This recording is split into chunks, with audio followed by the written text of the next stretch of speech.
Breaking news TDP అధినేత CM Chandrababu ఆ party కార్యకర్తలకు మాజీ మంత్రి వైసీపీ నేత పెద్దిరెడ్డి రామచంద్రారెడ్డి స్ట్రాంగ్ కౌంటర్ ఇచ్చారు. వచ్చే ఎన్నికల్లో వైసీపీ గెలుస్తుందని, జగన్ మళ్లీ సీఎం అవుతారని, అప్పుడు టీడీపీ కార్యకర్తల తాట తీస్తామని హెచ్చరించారు.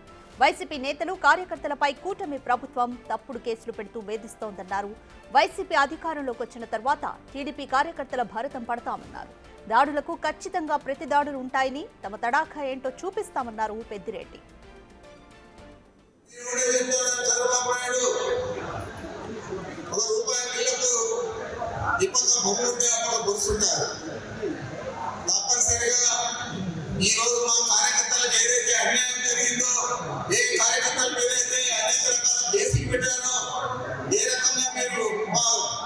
సోషల్ మీడియా వ్యక్తులందరినీ కూడా భావించారు. ఇవన్నీ కూడా గుర్తుకున్నాయి. రాబోయే ఎన్నికల తర్వాత తప్పనిసరిగా జగన్మోహన్ రెడ్డి గారు ముఖ్యమంత్రి అవుతారు. అయిన తర్వాత ఇవన్నీ కూడా మీకు కూడా రుచి చూపిస్తామని కూడా మీకు మనం చేస్తాము. ఒక్కరిని కూడా వదిలేదు.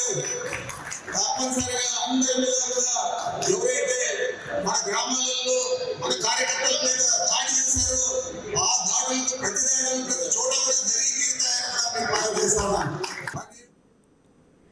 పెద్దిరెడ్డి రామచంద్రారెడ్డిపై భూ ఆక్రమణలు చేశారంటూ టీడీపీ ప్రభుత్వం ఆరోపిస్తుంది. దీనిపై విచారణకి కూడా ఆదేశించింది. ఈ నేపథ్యంలోనే ఆయన మాటలతో ప్రతిదాడి చేస్తున్నారు. కంప్లీట్ డీటెయిల్స్ మా ప్రతినిధి దామోదర్ అందిస్తారు. దామోదర్, పెద్దిరెడ్డి ఇప్పుడు మాటలతో దాడి చేస్తున్నారు అనుకోవచ్చు. దీనికి సంబంధించి టీడీపీ ఏ విధంగా స్పందిస్తుంది?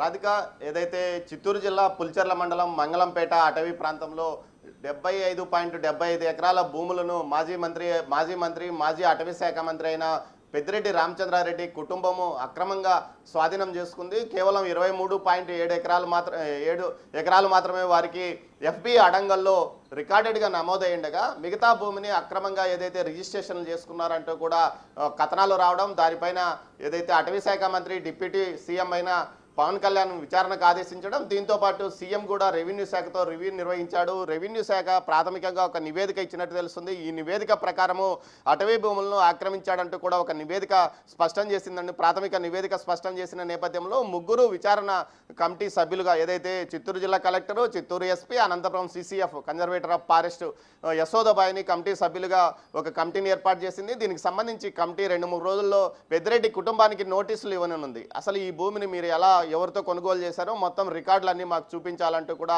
ఒక నోటీస్ ఇవ్వనుంది. ఈ నోటీస్కు సమాధానం ఇచ్చిన తర్వాత దానిపైన సంతృప్తి చెందకపోతే మరోసారి ప్రత్యక్షంగా ఫీల్డ్ విజిట్కి కూడా వెళ్ళడానికి సిద్ధంగా అవుతున్న పరిస్థితి. ఈ నేపథ్యంలో నిన్న ఏదైతే మాజీ మంత్రి పెద్దిరెడ్డి రామచంద్రారెడ్డితో పాటు ఆయన కుమారుడు మీడియా సమావేశం ముందు వచ్చి తమ కుటుంబం మీద కక్ష సాధింపు చర్యగా చంద్రబాబు నాయుడు పాల్పడుతున్నాడంటూ కూడా ఆరోపించారు. దీంతోపాటు ఏదైతే వైసీపీ కార్యకర్తల మీద, నాయకుల మీద కేసులు పెడుతున్నారు, ఈ కేసుల్లో ఖచ్చితంగా మేము అధికారంలోకి వస్తాము, టీడీపీ కార్యకర్తలు, నాయకులు తాట తీస్తామంటూ బహిరంగంగా కూడా హెచ్చరించారు. మరోవైపు పెద్దిరెడ్డి మిథున్ రెడ్డి ఢిల్లీలో మీడియా సమావేశంలో మాట్లాడుతూ అసలు ఏమాత్రం విలువలేని భూములను తాము ఎలా ఆక్రమించారంటూ చెప్తున్నారంటూ విమర్శించారు. అయితే ఏదైతే మార్కెట్ యార్డు నిధులతో కేవలం అతని సొంత తోటకు అటవీ శాఖ భూముల్లో రోడ్డు వేసుకోవడం, ఆ రోడ్లకు అనుమతులు ఏ విధంగా అంత వేగంగా వచ్చాయి, గతంలో చాలా చోట్ల చాలా గ్రామాలకు అటవీ శాఖ అనుమతులు ఇవ్వకుండా కేంద్ర అటవీ శాఖ అనేక ఇబ్బందులు పెడుతున్న నేపథ్యంలో ఇక్కడ మాత్రం ఎందుకు మీకు అంత వేగంగా వచ్చాయి, అది కూడా మార్కెట్ యార్డ్ నిధులతో మీరు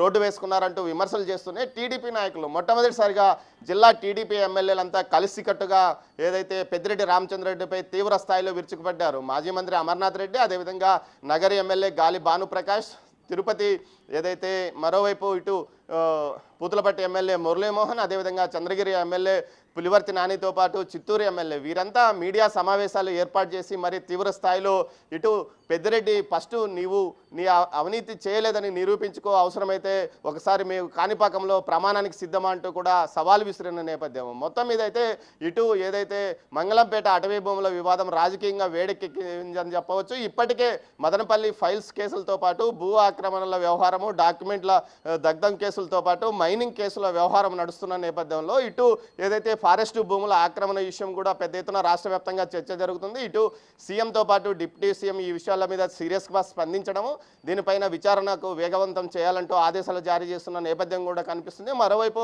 ఈరోజు రెవెన్యూ శాఖ మంత్రి అనగాని సత్యప్రసాద్ ఇటు 2 రోజుల పాటు తిరుపతిలో ఉన్న నేపథ్యంలో ఆయన అటు చిత్తూరు జిల్లా రెవెన్యూ అధికారులతో కూడా ఒక ప్రత్యేక సమావేశాన్ని ఏర్పాటు చేశారు. ఈ సమావేశంలో ఆ భూముల యొక్క రికార్డులన్నీ తీసుకురమ్మని ఆదేశించినట్టు తెలుస్తుంది. మొత్తం మీద అయితే ఇటు ఏదైతే 23 ఎకరాల భూమి మాత్రమే పాత రికార్డులో నమోదైండగా మిగతా భూమిని ఏ విధంగా ఇటు చేసుకున్నారో అక్కడ విలాసవంతమైన భవనాన్ని నిర్మించుకున్నారు. దీంతో పాటు మరో 30 ఎకరాలు స్వాధీనంలో పెట్టుకున్నారంటూ కూడా విమర్శలు వస్తున్నాయి. వీటన్నిటికీ సమాధానం పెద్దిరెడ్డి ఏ విధంగా చెప్తాడన్న విషయం మీదనే సర్వత్రా ఆసక్తి నెలకొంది. మొత్తం మీద అయితే ఇటు సంక్రాంతి తర్వాత హాటాటుగా ఉంటాయంటూ చంద్రబాబు నాయుడు వ్యాఖ్యానం చేసిన నేపథ్యంలోనే తాజాగా ఈ విషయాలన్నీ బయటపడుతున్నాయా అన్న చర్చ కూడా మొదలైంది. మొత్తం మీద అయితే ఇది వైసీపీ నాయకుల్లో సీనియర్ నాయకుల మీద మరో ఇటు ఈ విషయంలో వారు పూర్తి స్థాయిలో ఏ విధమైన అక్రమాలు జరగలేదని నిరూపించుకోవాల్సిన అవసరం ఉందంటూ కూడా ప్రజలు అభిప్రాయపడుతున్న నేపథ్యంలో ఇటు మాజీ మంత్రి పెద్దిరెడ్డి కూడా సీరియస్గా ఇటు వ్యాఖ్యానాలు చేయడము,